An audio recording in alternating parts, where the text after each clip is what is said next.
베푼 정은 물에 버려도 돌아온다. 옛날 한양의 종로거리에 매우 커다란 기와집이 하나 있었습니다. 그 집의 주인은 이정승이란 사람으로 부와 명성을 모두 가진 사람이었지요. 이정승에게는 명옥이라는 금지옥엽 외동딸이 있었습니다. 귀하게 키운 외동딸이 시집갈 나이가 되자 이정승은 명옥이의 혼처를 고르고 골라 명성 높은 어느 대감집으로 시집을 보냈습니다. 그런데 불행히도 석 달 만에 남편이 죽어 명옥이는 청산과부가 되고 말았지요. 명옥이는 친정집에 왔다 가기도 했지만 평소에는 남편도 없는 시가에서 거의 지내곤 했습니다. 젊은 나이에 우울한 세월을 보내고 있었지요. 명옥이가 하는 일이라곤 방에 틀어박혀 자수를 놓는 일이 전부였습니다. 그러나 그녀를 더 힘들게 하는 건 앞으로의 삶도 지금과 달라질 것이 하나도 없을 거라는 것이 불보듯 뻔하다는 것이었습니다. 친정아버지인 이정승은 이런 딸을 지켜보기가 여간 안쓰러울 수 없었습니다. 사대부 체면에 여인의 계가는 생각하기조차 어려운 일이었고 마땅히 딸을 도울 방도가 없어 그저 애만 태울 뿐이었지요. 그러다 이정승은 딸에게 세상 구경을 좀 시켜주는 게 좋겠다고 생각했습니다. 그래서 고심 끝에 여기저기 안 가본 데가 없이 많이 다녀보았다는 집안의 먼 친척, 그러니까 촌수로 따지면 명옥이의 조카뻘 되는 사람을 불렀습니다. 명옥이가 많이 우울해하고 있다. 그래도 네가 여기저기 많이 다녀보았다고 들었다. 어디 가면 뭐가 있고 또 어디가 좋은지 잘 알 것이 아니냐. 그러니 네 고모 데리고 바람 좀 쐬어주고 오너라. 유람 다니면서 진미도 맛볼 수 있게 해주려무나. 여비는 넉넉히 줄 테니 걱정 말거라. 네, 알겠습니다. 염려 마십시오. 이정승은 돈과 함께 폐물을 넉넉히 준비해 주었고 타고 갈 말 두 필도 내주었습니다. 그렇게 명옥이와 그녀의 조카는 유람을 떠나게 되었습니다. 매일 변함없는 일상을 집에만 갇혀서 생활했는데 예상치 못했던 유람은 명옥이를 가슴 설레이게 했습니다. 그런데 이를 어찌하면 좋습니까? 그 조카 되는 사람의 생각은 달랐나 봅니다. 즐거운 유람은 잠시였습니다. 무책임함을 넘어서 악랄했던 조카는 명옥이를 길에서 만난 남사당패에게 돈 50냥을 받고 팔아넘긴 것이 아니겠습니까? 물론 폐물과 말도 다 가져가고 사라져버린 것입니다. 과연 명옥이의 운명은 어떻게 될까요? 한편 시골 어느 곳에 아주 가난한 소씨 성의 선비가 있었습니다. 가난한 삶이 힘들었던 소선비의 부인은 이미 집을 나간 지 오래였고 소선비는 아이들 그리고 노모와 함께 살았지요. 소선비는 하루 종일 방 안에서 방바닥에 엉덩이를 딱 붙이고 앉아 집안이 어떻게 돌아가는지는 전혀 모르고 매일매일을 공부만 했습니다. 소선비는 자기가 밥 먹는 것은 물론이고 어린 자식과 어머니가 끼니를 먹었는지 안 먹었는지도 신경 쓰지 않았습니다. 그저 어머니가 하루에 한 끼니라도 방으로 들여주면 그걸 받아먹고 그것도 형편이 안 되어 죽 한 그릇이라도 들여주면 그걸 또 받아먹으면서 죽어라 글 공부만 했습니다. 과거 시험을 봐서 합격을 해야 생계가 안정되고 살림이 풍족해질 것이라고 믿은 것이었습니다. 그러던 어느 날이었습니다. 소선비가 열심히 글 공부를 하고 있는데 하루가 다 지나도록 죽이든 밥이든 아무것도 안 들여주는 것이었습니다. 또 그 다음 날은 한 끼 주더니 그 후 또 이틀간은 죽 한 그릇도 안 주는 것이었습니다. 세상 무심한 성격의 소선비이지만 그도 이상하게 생각되었지요. 아니, 며칠 동안 아무것도 안 주시네. 왜 얼굴을 비추지도 않으시지? 뭔 일 났나? 어쩐 일인가 싶어 소선비는 자리에서 일어나 큰 방으로 가보았습니다. 문을 열어보니 방 안에는 식구들이 다 모여 있었고 이불을 덮은 채로 힘없는 얼굴로 드러누워 있었습니다. 소선비가 외면하고 있었을 뿐 돈도 없고 밥벌이를 하는 사람이 없으니 당연히 먹을 양식이 떨어진 것이었지요. 소선비의 노모도 품팔이를 해보겠다고 여기저기 다녔었지만 제대로 먹지도 못하는 데다가 나이도 많고 힘도 없으니 이제는 그마저도 포기하고 집에만 있게 된 것입니다. 그래서 기운이 없어서 온 가족이 다 누워만 있었던 것이었지요. 눈치 없던 소선비도 이제는 책만 들여다보고 있을 수는 없었습니다. 그제서야 돈이 필요하겠다라는 생각이 들었습니다. 가족들이 굶어서 쓰러져 있는 모습을 보았는데 가만히 있으면 되겠습니까? 그래서 한양을 다녀오기로 했습니다. 그나마 돈 얘기를 꺼낼 수 있는 사람은 딱 한 사람, 매형뿐이라고 생각했으니 말이지요. 소선비는 한양에서 부자로 사는 매형에게 돈을 좀 빌리기 위해 길을 떠났습니다. 매일을 앉아만 있던 소선비는 몇 날 며칠을 걸었습니다. 석양이 질 무렵 소선비는 매형 집에 도착했습니다. 아이고 처남 왔나? 어서 오시게. 매형, 그동안 별일 없으셨습니까? 매형은 소선비를 방으로 안내하며 반갑게 맞이해 주었습니다. 오느라 고생 많았네. 많이 시장하겠구먼. 여봐라. 여기 푸짐하게 한상 차려 오너라. 얼마 뒤 진수성찬이 방으로 들어왔습니다. 그럼 편하게 먹게. 나는 잠시 뒤에 다시 돌아오겠네. 소선비는 며칠 동안 제대로 된 식사를 못한 데다 먼 길을 걸어왔으니 눈앞에 놓인 밥상이 그렇게 반가울 수가 없었습니다. 소선비는 체면 불구하고 허겁지겁 배를 채웠습니다. 잠시 뒤 식사를 마친 소선비는 등을 벽에 반쯤 기대고 편하게 앉아 눈을 감았습니다. 그러자 피곤한 몸에다 또 오랜만에 쌀밥을 배불리 먹다 보니 잠이 솔솔 오는 것이었습니다. 소선비는 쓰러지듯 이내 골아 떨어져 버렸습니다. 코올코올 단 잠을 자고 있는데 누군가가 소선비의 몸을 흔들어 깨우는 것이었습니다.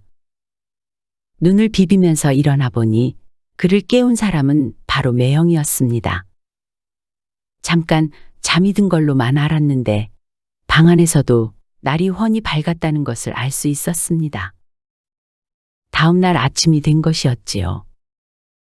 매형은 다급히 말을 했습니다. 처남, 이걸 어쩌나? 올 테면 진작 며칠 전에 오던가 아니면 며칠 후에 오던가 했다면 더 좋았을 것인데 말이지. 내가 지금 궁으로 들어가야 하네. 처남이 우리 집에 오랜만에 왔는데 술 한 잔도 같이 못하게 됐구만 그래. 소선비는 잠결에 듣다가 정신이 번쩍 들었습니다. 큰일 났다 싶었지요. 어쩌녁이라도 사정을 이야기했다면 매형이 다만 돈을 얼마라도 쥐어주었을 텐데 그런 얘기를 할 새도 없이 매형이 떠난다는 것이 아니겠습니까? 아, 그러십니까? 그럼 들어가 보셔야지요, 매형.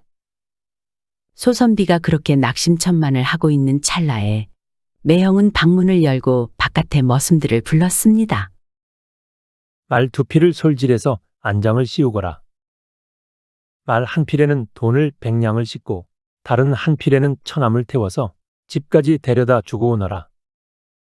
만배랑 춘복이 너희가 다녀오면 되겠구나. 그리고 집에 무사히 도착하면 처남에게 집에 잘 도착했다는 증표로 편지도 받아오너라. 그 모습을 지켜보던 소선비가 아이고, 감사합니다, 매형. 처남, 그럼 나는 갈 길이 바쁘니 그만 가봐야겠네. 다음에 또 보세. 돈 얘기는 꺼내지도 않았는데 소선비의 사정을 꿰뚫어 본 매형은 큰 돈을 알아서 척 내주었습니다. 소선비는 감동할 수밖에 없었습니다. 사실 소선비의 누나는 몇 해 전 아이를 낳다가 세상을 떠났습니다.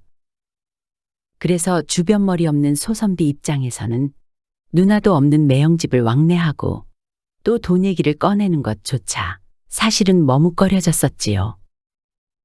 그럼에도 매형이 변함없이 보듬어주고 이리도 은혜를 베푸니 소선비는 너무나 감사할 뿐이었습니다. 소선비는 매형집에서 아침밥을 푸짐하게 먹고 말에 돈을 100냥을 싣고 머슴들의 호의를 받으며 집으로 출발했습니다. 그렇게 한참을 가다가 어느 고개를 넘어가고 있었습니다. 이제 반나절만 가면 집에 도착할 참이었지요. 그런데 고갯마루에 올라오니 저쪽 멀리 솔밭에서 여자의 비명소리가 들리는 것이 아니겠습니까? 그 까무러치는 듯한 비명소리에 소선비와 머슴들은 깜짝 놀라 가던 길을 멈추었습니다. 비명소리는 끊이지 않고 계속 들려왔습니다. 소선비가 만배와 춘복이에게 말했습니다. 자네들, 저기 소리가 들리는 쪽에 무슨 일이 났는지 보고 오게. 예. 머슴들이 소리 나는 곳으로 달려가 보니 그곳에서는 몇 명의 사람들이 모여 있었고 그 중에 키가 팔척장신은 되어 보이는 거구의 남자가 회초리 다발 같은 것을 들고 서 있는데 꽃같이 아름다운 여인을 나무에 묶어놓은 것이 아니겠습니까? 그렇습니다. 그 여인은 바로 조카와 유람을 나섰다가 남사당패에 팔아넘겨진 명옥이었습니다. 화가 잔뜩 난 남사당패에게 명옥이는 잔인하게 혼이 나고 있었습니다. 깜짝 놀란 머슴들이 소리쳤습니다. 이보시오. 이게 지금 뭐 하는 것이오?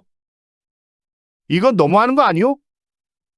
하면서 머슴들이 끼어드니 남사당패와 머슴들 간에 실랑이가 벌어졌습니다. 소란이 더 커지자 소선비도 급히 가보았습니다. 그리고 그들의 가운데로 가서 말했습니다. 아니, 다들 그만들 하시오. 그리고 묶여있는 여인을 보니 그 모습은 무척이나 처참했고 이대로 둔다면 누가 보더라도 목숨을 잃을 것만 같았습니다. 아니, 대체 무슨 이유로 이렇게 연약한 여인에게 이런 못된 짓거리를 하는 것이오? 그러자 거구의 남자가 말했습니다. 아니, 알지도 못하면서 끼어들지 말고 그냥 가던 길이나 가시오. 당신들이 보기에는 우리가 극악무도한 사람처럼 보일지 몰라도 우리한테도 다 사정이 있고 우리도 어렵게 먹고 사는 사람들이오. 알았으니 일단 그 사정을 말해보시오. 이대로는 못 가니? 그렇다면 한번 들어보시오. 우리의 피 같은 돈 100냥을 주고 이 계집을 샀는데 춤을 추라고 해도 안 추고 소리를 하라 해도 안 하는 것 아니겠소? 하도 말을 안 들어서 그러는 것이니 거 상관 말고 가던 길이나 가시오. 뭐요? 그러면 그 100냥 갚아주면 그 여인을 놓아줄 겁니까? 하고 소선비가 물었습니다. 아이고, 안 그래도 다루기 힘들어 죽겠는데 100냥을 내준다면 우리도 아무 소리 안 하고 풀어주지. 근데 돈이나 있소? 소선비는 말에 실린 가진 돈의 전부인 100냥을 그 사내에게 모두 줘버렸습니다. 그리고는 집에 잘 도착했다고 매형에게 보내는 편지 하나를 적어주면서 머슴들에게 말하기를 오늘 있었던 일은 절대 비밀로 붙이고 매형에게 이 편지를 잘 전해주게. 오늘 저녁엔 어디 적당한 데 가서 자고 자네들은 내일 정도 집으로 돌아가면 맞을 것 같구만. 그리고 풀려난 여인 명옥이에게 소선비는 돌아다니다가 또 저런 놈들과 엮이지 말고 어서 집으로 돌아가십시오. 라고 말하고 제 갈 길을 재촉했습니다. 그날 저녁 때쯤 소선비는 빈손으로 집에 돌아왔습니다. 소선비가 돈을 가져오기를 눈이 빠지게 기다리고 있던 가족들의 실망은 이루 말할 수가 없었지요. 소선비는 가족들의 얼굴을 참아 볼 수가 없어 얼른 공부방으로 들어갔습니다. 그리고 피곤한 나머지 소선비도 일찍 잠자리에 들었습니다. 몇 시간 뒤 별들이 반짝이는 고요한 밤이 깊어가고 있었지요. 그런데 문 밖에서 누군가 사람을 찾는 소리가 들려왔습니다. 식구들은 모두 잠에 들었는지 아니면 움직일 기력조차 없는 것인지 아무도 나가보지 않는 것이었습니다. 소선비가 나가보니 낮에 구해주었던 바로 그 여인이 찾아온 것이 아니겠습니까? 아무래도 소선비의 뒤를 몰래 따라온 것이었나 봅니다. 깜짝 놀란 소선비에게 여인은 자신을 소개했습니다. 선비님, 저는 이명옥이라고 합니다.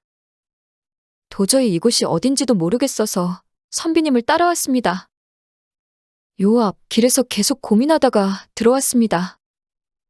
사람 살려준 김에 좀 더 도와주시면 안 되겠습니까?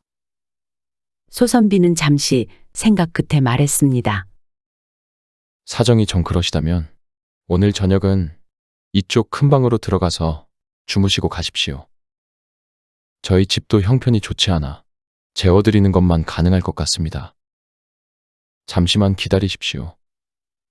그렇게 말하고는 큰 방으로 들어갔다가 잠시 후 어머니와 함께 나왔습니다. 소선비가 어머니에게 명옥이에 갈 곳 없는 사정을 말하고 하룻밤 자고 갈 수 있게 해달라 했습니다.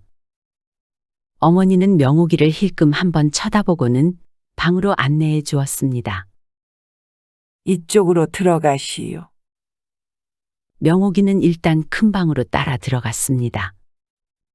방 안에는 아이들이 누워 있었고 명옥이는 방 한쪽 구석에 자리를 잡고 앉았습니다. 소선비의 어머니는 명옥이에게 물었습니다.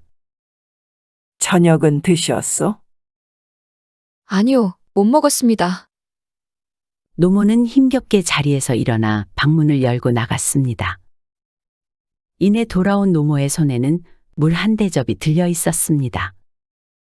집에 대접할 것이라곤 이것뿐이요. 명옥이는 그 물 한 그릇을 다 마시고 자리에 누웠습니다. 새벽녘 무렵 잠을 제대로 이루지 못하던 명옥이는 일어나 밝은 빛이 조금씩 들이우는 방 안을 둘러보았습니다. 그러면서 소선비 식구들의 행색을 보니 참으로 불쌍하기 그지없는 모습이었습니다. 밥을 얼마나 못 먹었는지 눈과 두 볼은 쑥 꺼져 있었고 어린 아이들의 얼굴에도 생기가 느껴지지 않았습니다. 도움을 받고 신세를 지고 있는 명옥이가 도리어 그 식구들을 안쓰럽게 느꼈지요. 아침이 되었습니다. 그런데 아침 일찍부터 명옥이는 보이지 않았습니다. 아니, 어제 그 처자가 안 보이다. 날이 밝아 집으로 돌아갔을까? 아무래도 그런가 보네요. 소선비와 노모는 명옥이가 집을 찾아 돌아간 것이라고만 생각했습니다. 그런데 점심때가 조금 지날 때쯤 명옥이가 밥이 들어있는 바가지를 들고 돌아온 것이었습니다. 사실 명옥이는 집으로 돌아가기 위해 떠난 것이 아니었지요. 소선비 집안이 끼니조차 때우기 어려운 형편인데도 소선비가 명옥이 자신을 구하기 위해 식구들이 굶는 것을 감수하고 큰 돈을 다 써버린 것을 알게 되었고 그것이 너무나도 고맙고 또 미안한 마음에 무엇이든 먹을 것을 얻어오기 위해 나갔던 것이었습니다. 마을에 나가 이 집 저 집 돌아다니다가 어느 집에 품팔이를 해주기로 약속하고 운 좋게도 밥을 얻어온 것이었지요. 명옥이는 얻어온 밥으로 죽을 끓여 소선비 식구들에게 먹였습니다.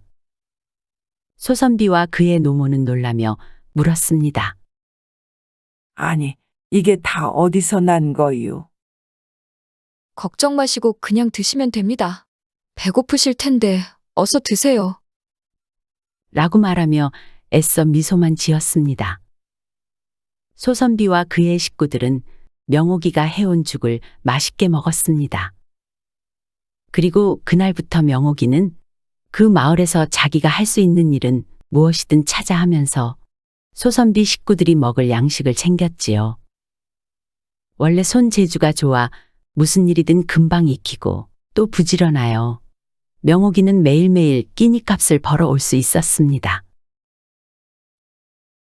한편 그 마을에는 윤진사란 부자가 살았습니다. 그리고 그동안 명옥이는 윤진사 집으로 일을 하러 많이 다녔지요.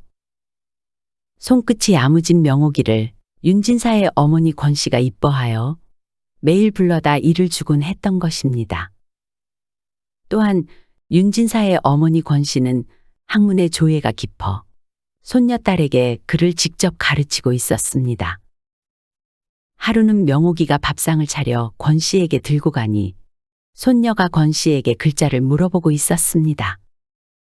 할머니, 이 글자는 무슨 뜻이에요? 글쎄다. 나도 이 글자는 잘 모르겠구나. 이것은 일단 표시를 해 두었다가 나중에 좋은 선생님을 만나면 그때 물어보도록 하자. 명옥이가 밥상을 내려놓으며 슬쩍 보니 그 글자는 아는 글자였습니다. 자기도 모르게 그 글자에 대해 설명을 해 주었지요. 윤진사의 어머니 권씨는 명옥이가 집안일을 잘하는 줄은 알았지만 학문까지 조예가 깊은 것을 알게 되자 명옥이를 다시 보게 되었습니다.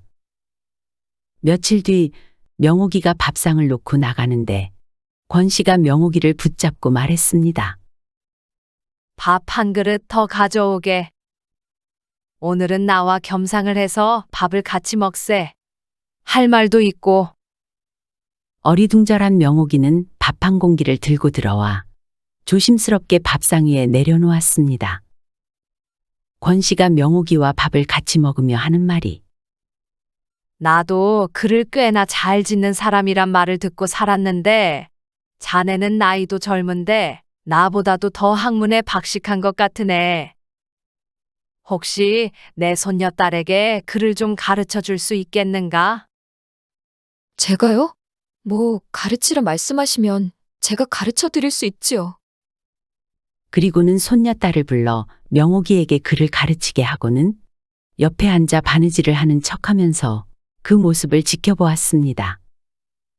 그날 저녁 권씨는 아들 윤진사를 불러놓고 말했습니다. 얘야, 내가 알아보니 소씨 세부인이 학문이 뛰어나더라.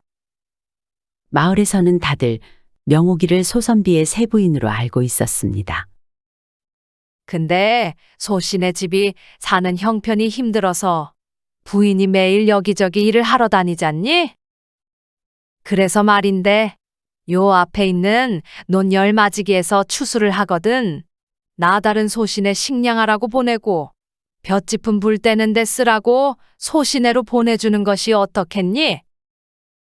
우리 손녀딸 공부시켜주는데 그 정도는 해야 되지 않겠어? 앞으로 10년간을 그렇게 하자. 그 부인한테 10년만 배운다면 우리 손녀딸이 아마도 훌륭한 문장가가 될 것이다. 네, 어머니. 그렇게 하시지요.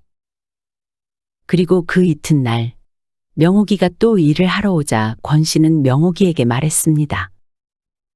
앞으로는 다른 일하러 다니지 말고 우리 손녀 글을 가르치는 데에 신경 좀 써주게.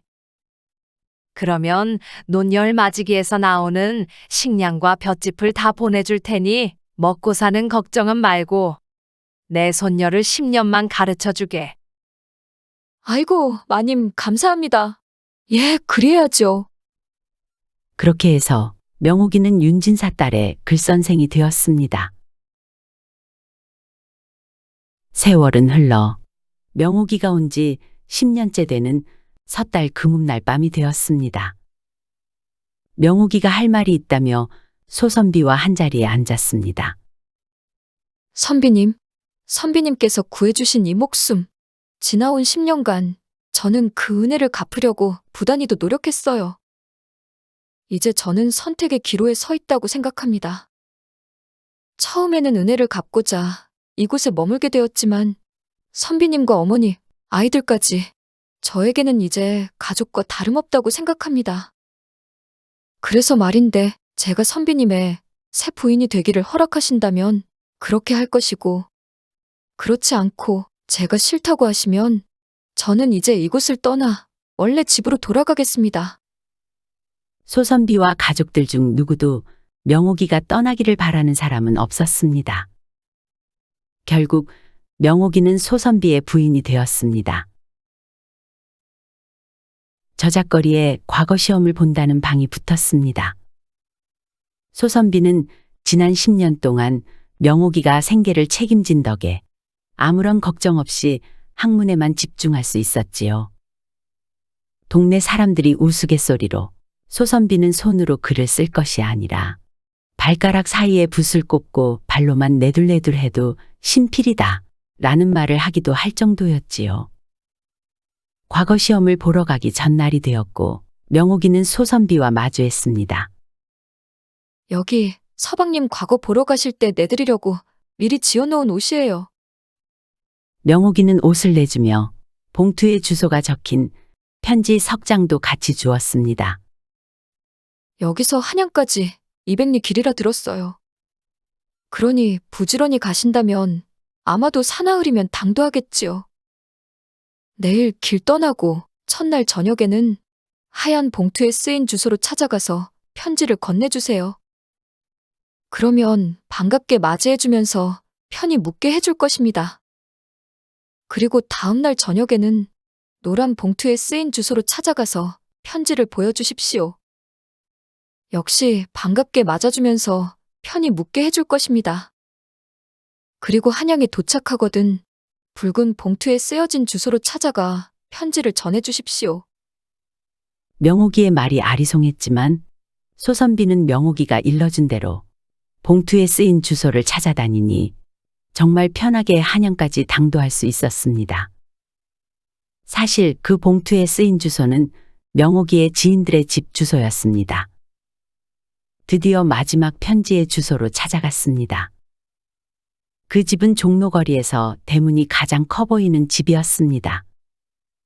소선비는 그 집의 청지기를 찾아 빨간 봉투에 편지를 전했습니다. 청지기는 편지를 뜯어보더니 깜짝 놀라는 것이었습니다. 그러면서 선비님, 여기 꼼짝 말고 기다리십시오. 라고 하고는 안채로 뛰어들어갔습니다.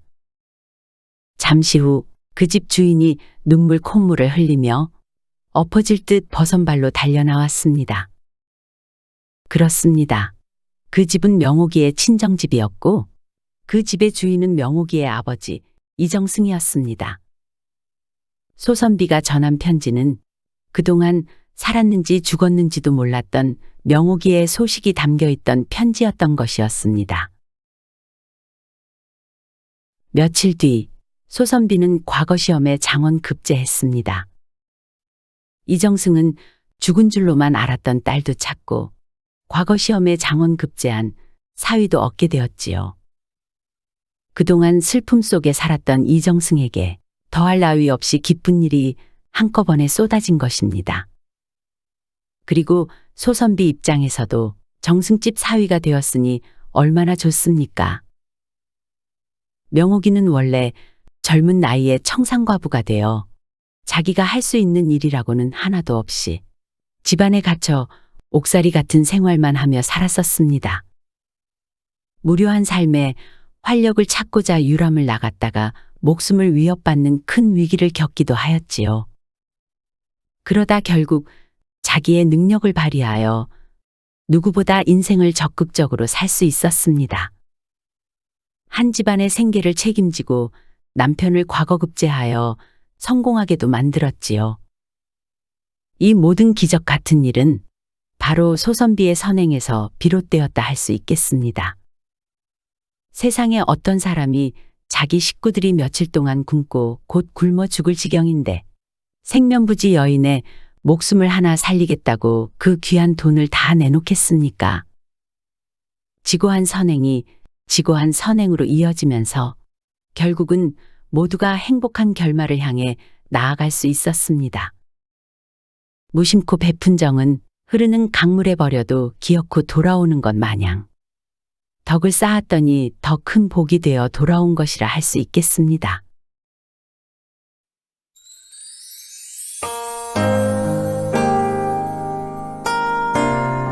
시청해주셔서 감사드립니다. 지금까지 사랑방 이야기였습니다. 항상 건강하시고 행복하시고 만사형통하시고 평안하시고 꽃길만 걸으시고 좋은 일들만 가득하시기 바랍니다. 마지막으로 구독, 좋아요도 눌러주세요. 더 재미있는 이야기로 찾아뵙겠습니다.